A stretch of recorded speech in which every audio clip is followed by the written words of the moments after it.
Hello, my little ice cubes, and welcome. It is I, your big only sis, Calla Nevermelt, with yet another episode review of Dan. And ladies and gentlemen, we are sadly on episode 11, which means next week's episode will be the not grand finale, but the final episode of season 2. However, if the sources I've seen are correct, we will be getting a season 3, which is by all means fantastic.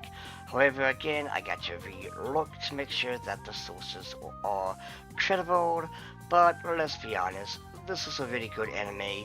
People are enjoying it from both, the East and the West, so I highly doubt we're not going to be getting a season 3. Now, with that being said, let us dive in with today's episode. Again, episode 11. So, we basically start off where we left off yesterday, where the Kaiju, which, fun fact for you, is based on Gamora. Yes, to those of you who are not really Godzilla fans, but Ultraman fans, you will know that Gamora is a Kaiju from that series. Now, I'm going to assume that they have permission. I highly doubt that Gamora is, in free domain. So, yeah, again, it's kind of like with My Hero Academia, where the movie, I don't know which movie, mind you, but the movie has basically Godzilla as one of the heroes, which I gotta say is absolutely hilarious. But with that being said, though, basically what happens is Gamora attacks, and our heroes then GTFO, only to meet up with, of course, Gigi and Arya, and which is fantastic. Now the question is, so how did they, know that this was going down? But that's not the point. The point is, at least we got half of our team, together. So, they just devised a plan on how to, beat this gigantic kaiju, which by the way, sadly the goat is not able to shine, and it's only because, well, he is thrown in all of this. He has no clue what the hell is going on, and gotta say, I kind of feel sorry for Kenta due to, well, in all fairness, imagine being thrown into this world, basically, where you thought everything was normal until, well, here you are with a giant kaiju. This isn't like when Okuran and Momo saw their first encounter of supernatural, of aliens and a granny that wanted to gobble your wiener, while you suckled her, boobie, for her raisin boobie for that matter. And also, at least with Eri, that's the whole thing of, well, Silky, not Silky, but yeah, Silky, acrobatic Silky. But I was gonna say Silky Ona, but acrobatic Silky. But speaking of acrobatic Silky, we see that she is at least doing something. While yes, she's not really damaging Gamora, she is at least, well, to be fair, she does have experience due to, again, she did fight, those three, I guess you could say, giants, maybe kaiju if you want to use that word. But she did have experience in this whole going up against a giant opponent, and I gotta say, she does quite well in holding, on. Sadly though, it turns out that this gigantic kaiju doesn't just throw punches or stomp, it also has electrical beams that come from its horn, which, I'm gonna be real with you, it kind of reminded me a little bit of, King Ghidorah from Godzilla. But anyway, so again, Acrobatic Silky is at least able to do a decent job, but sadly, she isn't putting any dent in this SOB. And granted, Momo is at least also attempting to do something, but again, all efforts are useless, especially since Gigi, well, to be fair, Gigi has been tasked to get Kinta, to safety. Also, one thing I want to throw out there is during this whole entire battle, I love how Okran is able to analyze the situation of like, oh hey, this is just like in, the comic books or the media that I consume. And it's so hilarious because, in technicality, in a situation like this, those of us who are fans of certain media are gonna be the ones you want on your team, right? Like, if there's ever a zombie apocalypse, you want those who know a thing or two about zombies, because at least those guys know what to and what not to do. But I just love how they incorporate the whole, I guess you could say, knowing nerd stuff into, going up against this opponent. But anyway, so as we see again, they're trying to struggle, they're trying to do something. Sadly, acrobatic Silky runs over to at least fight, only for it to turn out that the, Gamora has turned invisible, because of course it has. And sadly, she is getting, well, almost about to get smoked until Okran comes to save her, and then it's round 2. Now, I'm gonna say this has gotta be one of the biggest pain in the asses to, go up against, because again, all your attacks are doing absolutely nothing. How the hell do you beat something that's basically invincible? But before we get to that question, we then see Gigi running with the king himself on his back, and sadly, the goat doesn't understand. Gigi tells him to not sweat on him, and sadly the goat believes that Gigi is being an asshole, when it's like, no, you do not want to sweat on this dude, because shit will hit the fan.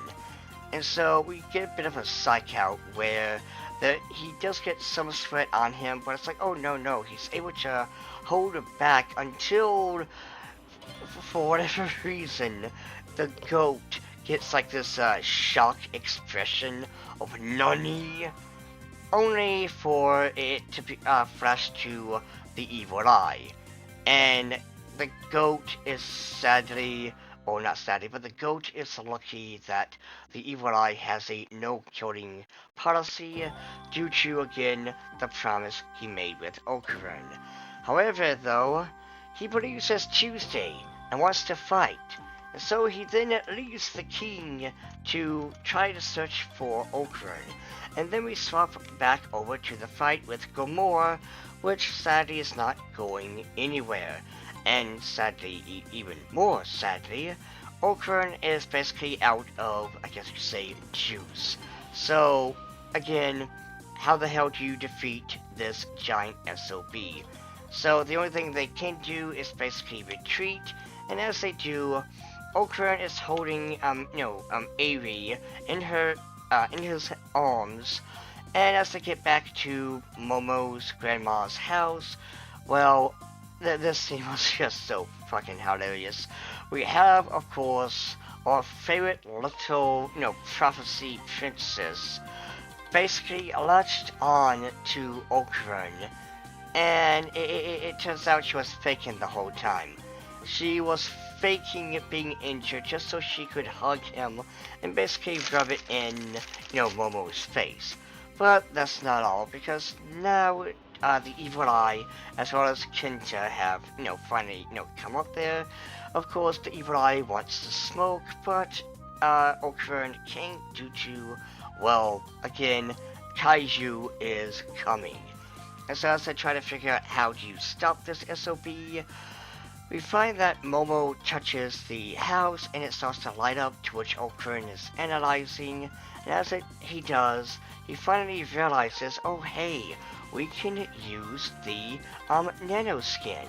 I keep wanting to say nanotech, but he thinks about using the nanoskin and how we can turn it into anything we so choose. So, as he gives it a shot, he sadly fails and the whole house becomes wibbly wobbly, timey wimey, and sadly it begins to fall in on itself, until the goat decides to shine. Yes, the goat knows just what to do. When he hears nanoskin, he knows exactly what is needed, and he steps into action. And I absolutely loved this scene because basically, and this is a major spoiler, so I mean, to be fair, this whole entire, review is a spoiler, so there's that. But we see this goat is turning everything, this whole house, into a mecha. And everyone is moving all over the place, going down chutes. Ultraman, for whatever reason, is going through water. I hope to God that's not the septic tank. And we see, of course, the goat sitting on his throne, as basically it all comes together. And funny enough, it's not what the goat wanted. And it is, well, not really, Momo's fault, but it is, her fault, though, because she imagined Buddha, and so we have this giant mecha Buddha, which is just metal as hell. And oh, by the way, I also love that that they took the toy gate that was in front of the house, and he puts it on, and I don't know what the thing itself is called, but it becomes that giant mecha V thing that Gundams have, and it's just amazing, and again, hilarious. And so, we then see, sadly the episode comes to an end, as the goat basically does his epic pose, talking about how he has this. The goat has it in the bag. And oh my god, next week cannot come, pals, soon enough. Because I want you guys to see this man, this myth, this legend basically shine the way he should. Which, by the way, this isn't going to be the first time we see it. This isn't going to be the first time he shines. And also, who is Gamora? Why is Gamora here? Because it turns out Ultraman is saying that, Gamora comes from space due to all the sciencey, doodads that's going on. So, why is Gamora here? And also, again, why is Gamora here? Due to, that, of all the kaiju, Tatsu had the chance to make his own kaiju, but he's like, nah, fam. I'm gonna make Gamora. Which, by the way, interesting choice, very unique, very original, because let's be real, how many times has someone used Godzilla? Am I right, Pokemon? But, with that being said and done, this episode was awesome. Next episode is going to be even more awesome, but sadly it is the last episode of the season, so please, by all means, watch this, read the manga as well, and also please do not forget to subscribe to me on all of my socials, my little ice cubes.